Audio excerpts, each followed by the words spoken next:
Hello.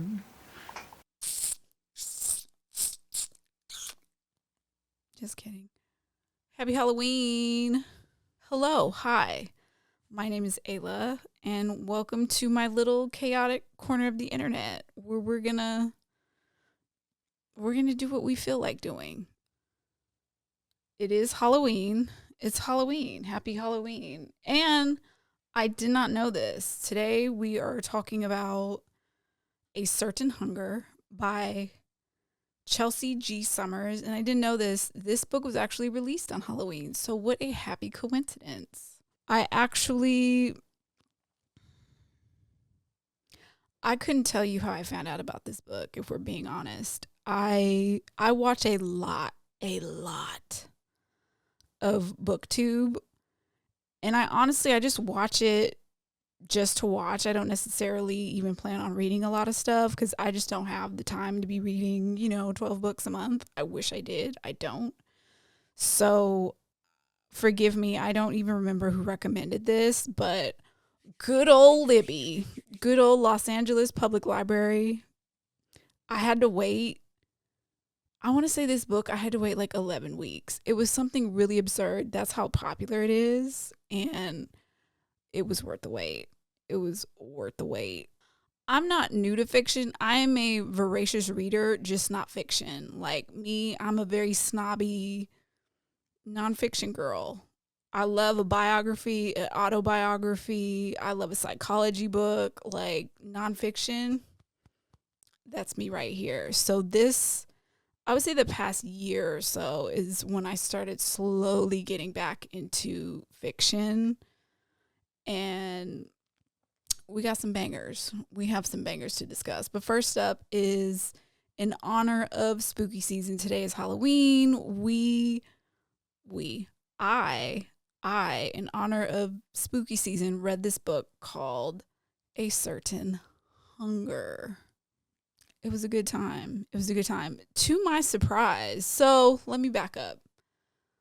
I was going to read something different this month, and I'm not even going to say the name. I just didn't like it. I couldn't finish it, and it's a very popular book, and I actually feel bad that I couldn't finish it, but whatever. Luckily, this came. Shout out to Los Angeles Public Library and Libby.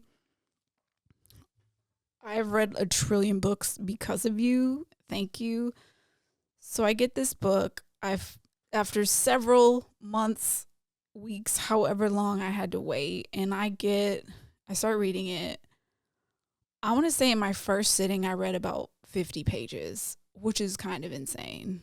Like, that's how enraptured I was by this crazy ass character. And you know what? She's not crazy. Let me be more fair. She's not crazy, but she is a diagnosed psychopath. So there's that. So I get 50 pages in and I'm like, holy shit, this book is incredible. And then I go on Goodreads and I see it's only got a 3.8 rating. And I'm like, what is wrong with y'all? And then I realize, like, this is horror. And this book has very graphic horror. It's got spice. It's got very graphic horror scenes to the point where I'm like, Chelsea girl, have you murdered somebody? Because you know about this a little too much. It's a little too authentic for me personally. And there's obviously the title, A Certain Hunger. Yes, she is a cannibal. But that's not a spoiler. That's in the book jacket. Like, that's in the book bio or whatever. And the main character, in my opinion, is not likable, but we'll get into that later. So that's just a disclaimer on when you look this book up and you don't see the highest ratings. That's my hot take on why. It's hardcore horror, and I don't think most readers are into that. So let's move on. I had to put my little earpiece, my little Men in Black earpiece in so I can make sure I'm not shouting into the microphone. I read this on my Kindle. Shout out to her. I used to be really snobby and like, oh, physical books. I'm never gonna. No, I need a physical book. No, I have read exponentially more books because it's on a Kindle, and and you can. I'm a highlighter. That's another reason why I like physical books. You can still highlight, and then it'll mail it to you. These are all I went a little hardcore. This is like 20 pages worth of highlights from this damn book. And this is just this book. I'm a chronic highlighter. That's just how I live my life. Anyway, A Certain Hunger by Chelsea G. Summers. Oh, I guess we could talk about my rating system. So, Ayla's 5-star rating system. 1 star. I would rather brush my teeth with a dirty gym sock than finish this book. That is 1 star. 2 stars. I finished it, but by force. I made myself finish it. 3 stars is enjoyed the world, enjoyed the characters, but the plot was meh. Or the plot was good, but the world was bad. You get what I'm saying. 4 stars. Entertaining and would have gotten 5 stars, but it was too long or something. There's some fatal flaw, and I'm talking to you, Stephen King, with your long ass books. 5 stars is couldn't put it down, loved it, didn't want it to end, and I'm talking to you, and would read again. So let me do that over. 5 stars is my couldn't put it down, didn't want it to end, and would read again or would absolutely recommend to somebody I thought would like the book. And I'm talking to you, Tananarive Due. So that's kind of my rating system. I very rarely give something 5 stars. Like nothing, it's not even that I'm picky. It's just like, maybe I am picky. Anyway, I give this book a 4.5, maybe a 4.75. And really that 0.5 or 0.25 of a star, the only thing I did not enjoy about this book is I did not like this character. I hated this person. Now, I know what you're thinking. Why do you love this book but you hate the character? Even though I hate her, she is fascinating. She is absolutely fascinating. I love me a serial killer. I especially love me a female serial killer. Listen, we can spend years unpacking that one. I love the horror genre. Freddy Krueger, Michael Myers, Jason, Hannibal Lecter, you name it, like those are my people. Now, do I think I'm a villain and a serial killer and all that stuff? No, obviously not. No, I'm not going to do that. But she's fascinating as far as villains go. And this is the first time I felt like I read or saw a really well-rounded psychopath. She is highly intelligent. She's very, very smart, has to let you know every single interaction you have with her. But actually, these are your warnings, okay? There is spice. If you are into spice, there's quite a bit of it. Quite a bit of it. There's gore. These scenes are so graphic. Like, and she's a cannibal, so there's trigger warning, cannibalism, gore, spice. I guess I would call it domestic violence, although it's not domestic violence how we typically see it. But all of her victims are her romantic partners. So that's domestic violence, the ultimate domestic violence. And you know what's funny? I've never seen the word labia so many times in a book, in a piece of art, literature. I guess that's its correct name, but like whatever euphemism you can have for the female anatomy she uses, and I was very tickled by that because nobody really called it like labia. We don't call that region like its proper medical scientific terminology. So that was funny to me. But anyway, I digress. I'm going to give you kind of my spoiler-free version of events, and then I'm going to give you a spoiler warning when we're going to talk about other stuff that is absolutely a spoiler, but like I'm going to tell you. Okay. Let's start from the beginning.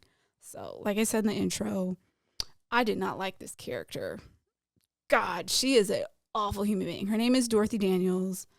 She's actually, on paper, she's very successful. She's one of those kind of like child free by choice, whimsical, like I'm going to live in Europe for a year or whatever. And that's all fine and dandy. And that's not why she's unlikable. I too am child free by choice. But she's just a bitch. She's just not a good person. And you're like, well, duh, she's a psychopath. But like, there's not even a reason. We're never given a reason to have sympathy for her as a character, in my opinion. Like, I'll use one of my favorite villains is Hannibal Lecter from the Silence of the Lambs film, and you have sympathy for him, or there's a redeemable quality in that he's trying to help Clarice Darling find this killer or whatever, even though he could just say, I know who it is. But like, he could also not say anything. And so I think he was more likable. There's nothing likable about this lady. She's smart. She's a hell of a cook. I didn't mention this. She's not a chef, but she can cook. She's a food critic. And I want to say this takes place in like the early 90s. Some of this takes place in the early 90s. So social media is not really a thing. And so she's a food critic. She's written a couple books, but her main bread and butter is like these food magazines and then websites. Like, that's her jam. She goes all over the world, tries the food, and she's very serious about what she does. And she's in the book, she's one of the best at what she does. She's world renowned, world respected, all of that. She's a girl boss for sure. And that's great. But her whole shtick is like, everyone is an object to her. Everyone is some kind of a transaction. That could be sex, that could be food, that could be her work. Like, everything is transactional. There is nothing warm or kind or caring about this woman. That's really hard to read. So I personally was not rooting for her, but I will get into that a bit later. So what really drew me in was, one, the premise. You had me at female serial killer. She's also a psychopath. And I know in the horror genre, we throw around psychopath, maniac, what have you. We throw that word around, but per her own word, like, she's diagnosed in the book, like, what is it called? Hold on, let me get you the actual antisocial personality disorder, ASPD, which, by the way, psychopathy is not an official diagnosis in the Diagnostic and Statistical Manual of Mental Disorders, also known as the DSM-5, but that is what some people call it. As a reader of nonfiction, this kind of melded it was a good marriage of my love of psychology and horror, because psychopaths are super fascinating character. This character for me is really fascinating. Her name is Dorothy. Now, for me, when I hear the word Dorothy, I think of Wizard of Oz. Very wholesome. It's a very wholesome name. Doesn't make you think femme fatale or like seductress, okay? Like, none of that. And so I thought that was a very interesting choice of name. Like, what's a more innocuous name you can give a female serial killer, a femme fatale? Like, bravo. I will read anything about psychopathy or dark feminine archetype. That is my jam. Like, you give me a dark feminine, I'm sat. I'm locked in. I'll at least give it a try. Actually, the book that I was going to read this month was that, but it just didn't delay. Anyway, whatever. I have a few things to say about psychopathy, just as a theme, the idea of nature versus nurture. In psychopathy, you're born that way. Your brain is born without the centers that help you kind of process empathy for fellow human beings. So it's not that you're necessarily evil. It's just empathy is incredibly difficult for you to the point where you have to intellectualize it and really think about, oh, this person is crying because they're sad. You don't actually like feel what they're feeling, but you know intellectually tears mean someone is sad. And like that's kind of how psychopaths think. And no, I'll get into that. But anyway, as a theme, I'm very interested in people who are born with certain brains wired a certain way and they just have to figure it out. Like an example of this would be ADHD. Regular everyday tasks are so difficult when you have ADHD, or even addiction. What we know about addiction can be genetic. Like you just have a predisposition for going a little too hard to paint when you like something, when you're the way your body responds to dopamine and whatnot, it's crazy. So you're born a psychopath. I'm not going to get into science actually, because that's a whole other video. She's a psychopath. And for the record, just like in real life, psychopaths, they're approximately 1% of the population, but we don't really know, because what we do know about psychopaths usually comes from our prison population. So of course, we don't know a ton about how it looks in women and whatnot. And for what it's worth, not everybody that's a psychopath is violent. Not everybody that's a psychopath goes on to like be a mass murderer or whatever. So let's remove the stigma or whatever. But this book really,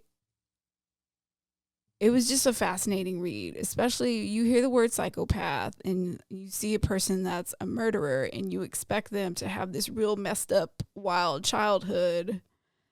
And I know this is fictional, but you expect to see something that like, oh, that's why they're like this. And I will get into this in the spoiler section, but you're in for a ride. You're just in for a ride. Another interesting theme that the author brings up is this idea that, you know, why do we have such a hard time accepting that women actually are violent?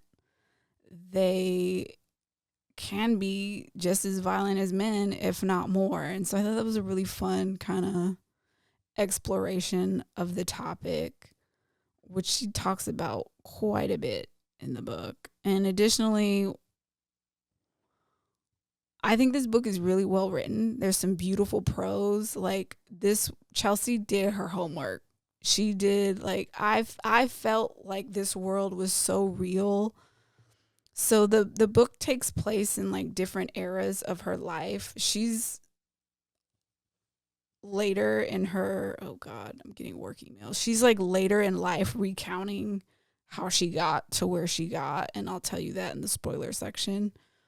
But I felt like I was in Boston. I felt like I was in Connecticut. I felt like I was really in the food world in Italy and all these other places. And so that aspect of it, like the world, it's very immersive. It's very like, I really felt like I was a foodie. I was a food critic. I was being let in on this world I know very little about. Because let me tell you, the way I will have a bag of Flamin' Hot Funyuns and be happy about it, I'm not what I'd call a foodie by any stretch of the imagination. So yeah, that is my overall kind of spoiler-free hot takes. This is now we're going to get into spoilers, and if you plan on reading it, go read it and then come back. Put this video in your watch later playlist. Just come back later. It'll be worth it. Things I'm about to say are going to make a lot more sense. Now, if you just want to be chaotic and have a good time, come on in. So we are now in the spoiler section. There will be spoilers. If you don't want spoilers, cut the video off. Cut it off. Did you cut it off? Okay, great. There are, as far as I'm concerned, there were zero zero redeeming qualities for Dorothy. There is nothing about her that I liked. Not a thing. And I know some of y'all are like, how can you get through a book where you don't like the main character? I don't need to like her. If you're entertaining, I'm sat. I'm locked in. And that's what Dorothy gave me.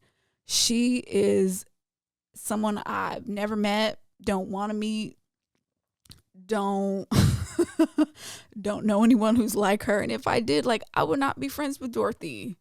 We would not get along. But like as a bystander, I'm here. She's just she is, if Michael Myers or Jason could talk and cook, this is her. She's a monster. People are objects to her. She just doesn't care. So each chapter is like, it might be a flashback of her childhood, or it might be a flashback of someone she murdered. And that's another thing, is there's no rhyme or reason for her even becoming a murderer. She just, like, it just happened and she liked how it felt and she kept doing it. And it's just like, oh my God. It was totally an accident, the first murder. And she's just like, yeah, I like this. And she doesn't do it often. From the book, it seems like it's like every couple of years. So she's not just like randomly offing people in the middle of the street or whatever. But I just thought that was very interesting. I was expecting some profound, like, reason for her to become a murderer. No. Totally accident. An accidental serial killer. That's Dorothy Daniels in a nutshell. Okay, and another thing, she's butchering these people. She's cutting them up with like a knife or whatever she's using. Like, it's one thing to kill someone and then to butcher them and then eat them. And she's not eating like the whole body. She's eating like a liver. One guy, she did eat his butt cheeks and she said it was delicious. I want to say she ate someone's tongue too. But like, girl. So I keep saying, like, I didn't like her. I don't like Dorothy. I despise her. She's despicable. She's awful, but she's fascinating. So what's fascinating about her? Let's discuss. Her choice in victims, only lovers. She doesn't kill at random. It's never a stranger. It's people she knows and has had significant relationships with the exception of like one. But I just thought that was a really interesting choice. And her reasons for killing people, not great. She just, like, she's tired of them, like, and doesn't. It's just so diabolical. Like, what is wrong? Who hurt you? And that's another thing. You, as a fan of the serial killer genre as art, you expect some kind of backstory where, like, there's all this abuse and assaults and whatnot. Nothing. Had a very normal upbringing. Well, normal-ish. Her parents weren't perfect. They're very dysfunctional, but like, she wasn't getting essayed, like, none of that. None of it. At least, you know, that show Killing Eve, she grew up in an orphan. She had a hard life. So you're like, okay, I could see how that would make somebody be a terrible person. I get it. But with her, it's like everything was handed to you. Just literal life of privilege and luxury every step of the way. Never poor, nothing, and yet you want to be a degenerate. Girl. Very, very fascinating. And a word on the victims. Like,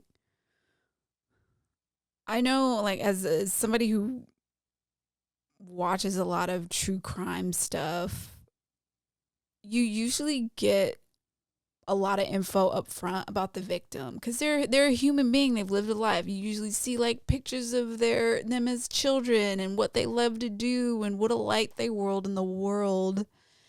And you don't get none of that because it's from her perspective, and she just sees them as objects, sexual objects, somebody who feeds them, somebody who's there for her pleasure and her pleasure alone. And so it's really fascinating to see that perspective, at least from a woman. I mean, we see men, she really objectifies men the way that men, some men, not all, the way that we've seen men objectify women's. Like, they literally exist for her pleasure. And when she's done with you, you die. And she's going to eat you.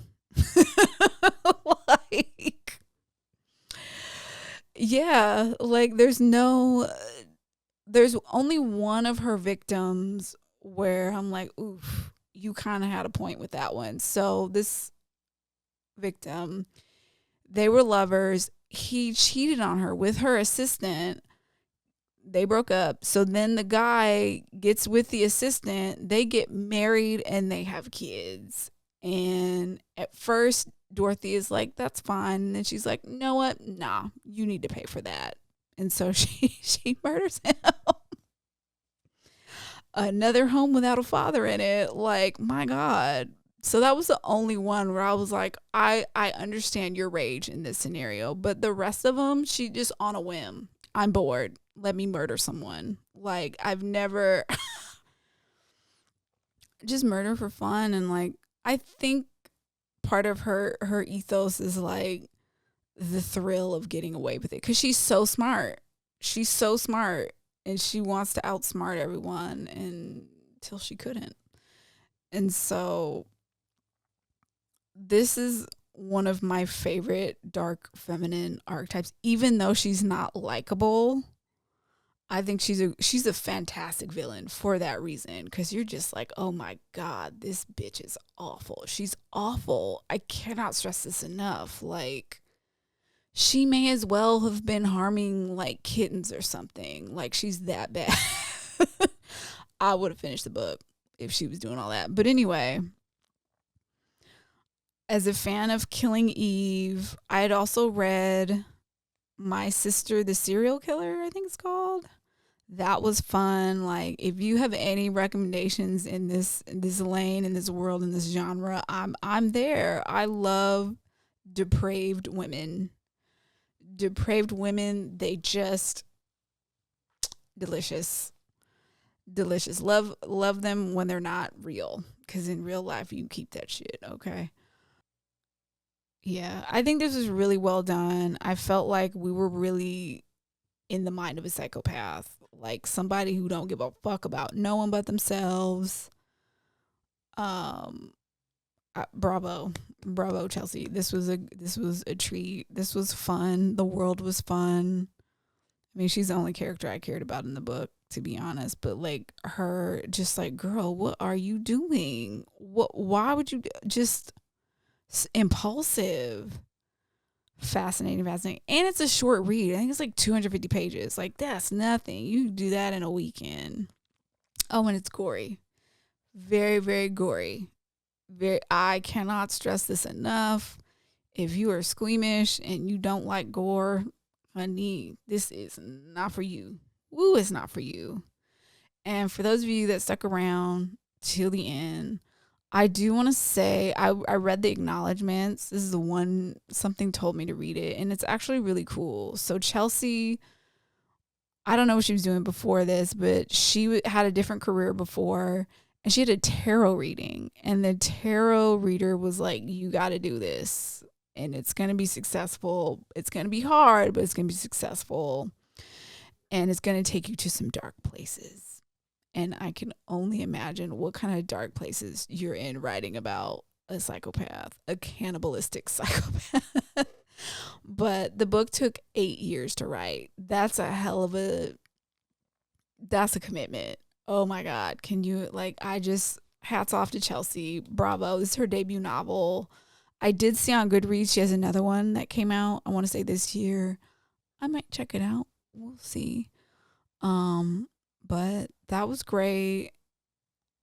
Wonderful debut novel. Wonderful. So work on your crazy idea. Get it out into the world so that I can read, especially if it's about a degenerate serial killer lady. Thank you for watching. My name is Ayla. I don't know what book I'm going to read next. Suggest something. I like crazy characters. They don't necessarily need to be likable, but I need to like the world. I will ask for that. Give me a world that's like fun to be in. Okay. Thank you so much for watching. I hope you enjoyed this. Enjoy your Halloween. I know you're probably not watching this on Halloween, but whatever. Happy Halloween. Stay safe. Have fun. Be good to each other.